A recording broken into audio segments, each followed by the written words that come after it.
नाही 1.5 तासाच्या सायकल प्रवासानंतर जीवधन वसनं आपण निघालो होतो सकाळी. तिकडून आत्ता आल्यावरती 1.5 तासाच्या प्रवासानंतर आपल्याला निमगिरी किल्ला दिसू लागलाय.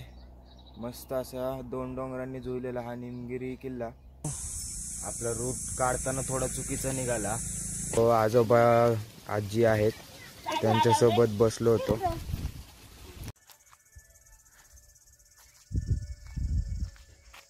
जय शिवराय मित्रांनो, नमस्कार.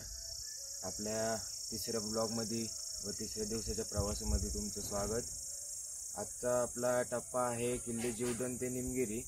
काल आपण जीवधन चढला उतरला आणि इथं जीवधनच्या इथं आल्यावर नाणेघाटात हॉटेल सह्याद्री म्हणून हॉटेल आहे.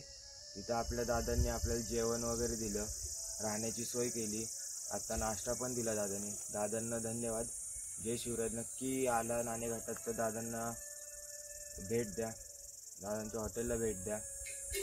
तर चला तर मग पुढच्या टप्प्यावर जाऊ. ब्लॉग शेवटपर्यंत नक्की बघत राहा आणि बाकीचे पण ब्लॉग्स बघा. धन्यवाद.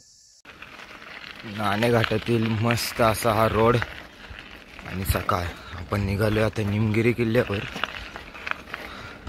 इथून निमगिरी आसपास 20-25 किलोमीटर आहे मित्रांनो. चला तर मग जाऊया आता पुढं बघत राहू. हा बघा इकडं जीवधन किल्ला. मित्रांनो, अर्ध्या तासाच्या सायकलिंग नंतर आपण पोचलो या इथं. या दादांनी मला बोलवलं. दादांनी माझ्याशी थोडी चर्चा केली, मोहिमेबद्दल जाणून घेतलं आणि दादांना सायकल आवडली. दादांनी सायकल चालवून बघितली. दादा, ह्या गावचं नाव आणि शाळेचं नाव काय आहे? अजुनावडे गावाचं नाव आहे. शासकीय माध्यमिक आश्रमशाळा अजुनावडे आहे. आणि तिथं तुम्ही आम्हाला थोडंसं बरं वाटलं तुम्ही जाताना, म्हणून तुमची चौकशी केली या सायकलबद्दल. म्हणले एवढं कुठे जातात बघ, कुठून आले, तर आम्हाला पण बरं वाटलं तुम्ही म्हणजे गड किल्ले वगैरे शेअर करता त्याबद्दल धन्यवाद दादा. जय शिवराय. जय शिवराय. मित्रांनो, ते शाळेपासनं जिथं ते दादा भेटले तिथनं पुढं आलो. सरळ रोड आहे सगळा. पुढं आल्यावर असा हा जंगल लागतंय. जंगलातनं रोड आहे. डोंगरातनं आपल्याला जायचं आता अजून 10-15 किलोमीटर पुढं. बघूया आता पुढं कसा रोड आहे, मी दाखवतो तुम्हाला. चला. जय शिवराय. त्या रोडनी तुम्ही पुढं आला, इथं होता तो रोड जंगलात. या जंगलातल्या रोडनी पुढं आला की परत इकडं असा हा जंगलाचा रोड आहे. पूर्ण चढ आहे मित्रांनो. तर आपल्याला चालतच जायला लागेल. सायकलीवर जड आहे मागं. आणि 2 दिवसांनी मित्रांनो आपल्याला ह्या डोंगराच्या पलीकडे जायचं आहे. इकडून गोल फिरकी मारून या डोंगराच्या पलीकडे आहे माळशेज घाट. माळशेज घाटात जायचं आहे मित्रांनो आपल्याला. मित्रांनो, आपण तिकडून पुढं आलो. आल्यानंतर इथं एक दादा भेटले होते आपल्याला, गेले ते आत्ताच. त्यांनी आपल्याला इथला एक इतिहास सांगितला की हा डोंगर आहे देवळीचा. या देवळीच्या डोंगरामध्ये 1972 का 73 साली पहिलं विमान कोसळलं होतं मित्रांनो.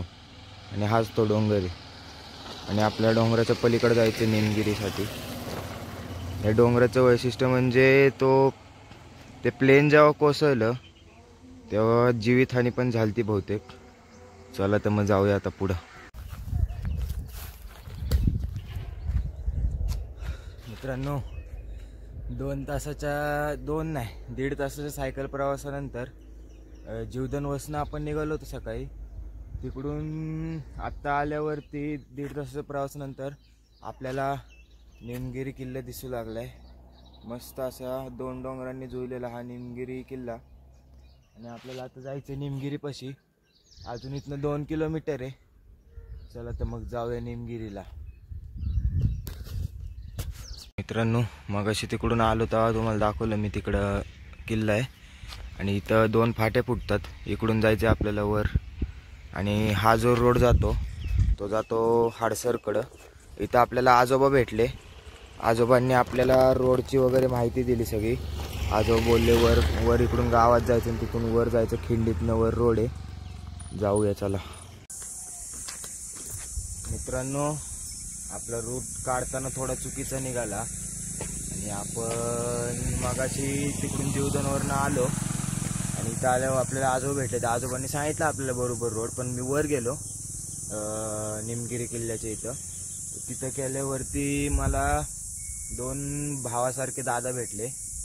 ते बोलले बाळा तू पहिल्यांदा हाडसर कर आणि मग इथं आमच्या इथं येते तुझी जेवणाची आणि राहण्याची सोय करतो, मग तू उद्या सकाळी उठून तो किल्ला कर.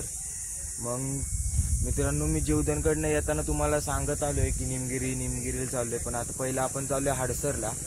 तर ब्लॉगमध्ये मी जेवढ्या वेळा निमगिरी बोललोय तिथं समजून घ्या आणि हाडसर करा. तर मित्रांनो ब्लॉग नक्की बघा, तेवढी माफ करा. चला तर मग आता हाडसरला जाऊया. मित्रांनो समोर दिसतोय तो जीवधन, तिथं नाणेघाट आणि इकडं हा निमगिरी. आपण तिथे गेलतो पण तिथल्या दादांनी सांगितल्याप्रमाणे आपण आता चाललोय हाडसरला. इथून हाडसर अजून 10 किलोमीटर आहे ह्याच्या पलीकडे या डोंगराच्या. चला तर आता जाऊ हाडसरला. दादांनो माझा रूट चुकला, बाकी काय नाही, पण त्या दादांनी आपल्याला सांगितलं जाऊया आपण. चला. मगाशी होतो तिकडून वर आल्यावरती सुंदर असं धरणाचं दृश्य,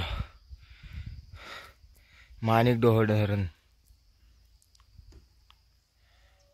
वाटेमध्येच आपल्याला जाताना लागतं हाडसरला.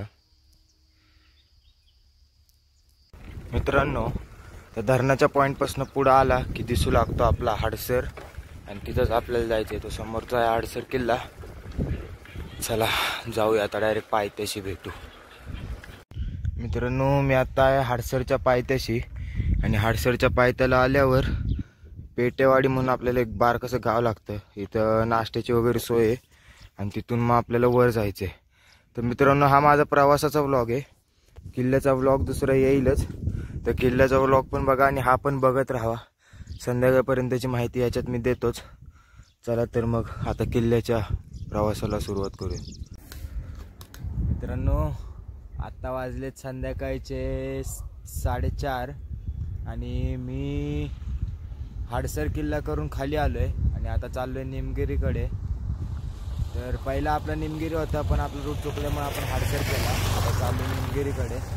चला तर मग जाऊया. आणि इकडे फोनला काहीच रेंज नाही मित्रांनो. कालचा अजून ब्लॉग टाकायचा राहिला आहे आपला. इंस्टाग्रामला पण रील्स टाकायच्या राहिल्यात, पण मी नक्की टाकेल, व्हिडिओ बघत राहा. चला तर मग जाऊया आता निमगिरीकडे. मित्रांनो मी आता आहे निमगिरीपासून 3 किलोमीटर अलीकडं आणि इथे एक मोठा असं चढ लागला.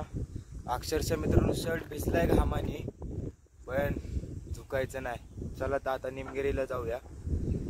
तिथं राहायची सोय आहे, तिथं राहून मग उद्या सकाळी निमगिरी किल्ला चढून उद्या कोकण पट्ट्यात उतरायचं आहे आपल्याला. चला तर मग जाऊया. शिवराय मित्रांनो 1 तासाच्या प्रवासानंतर आपण आलोय हाडसरवरनं निमगिरीच्या पायथ्याला आणि इथं विजयदादा म्हणून आहेत, त्यांच्या इथं आपला आज स्टे आहे. तर त्यांचा मोठा भाऊ भेटला होता आपल्याला, 1 नंबर सोबत त्यांच्याशी बोललो वगैरे आणि तुम्हाला दाखवतो. मी इथं बसलो होतो. इथं आजोबा आजी आहेत त्यांच्यासोबत बसलो होतो. मित्रांनो वाजलेत 5:30. मी पोहोचलोय निमगिरीच्या जवळ. इथं रोडमध्ये आता एक चमत्कार बघायला भेटला, जसं की माकडच वर जाऊन बसले पत्र्यावर. कुत्रे मित्रांनो वर पत्र्यावर जाऊन बसले.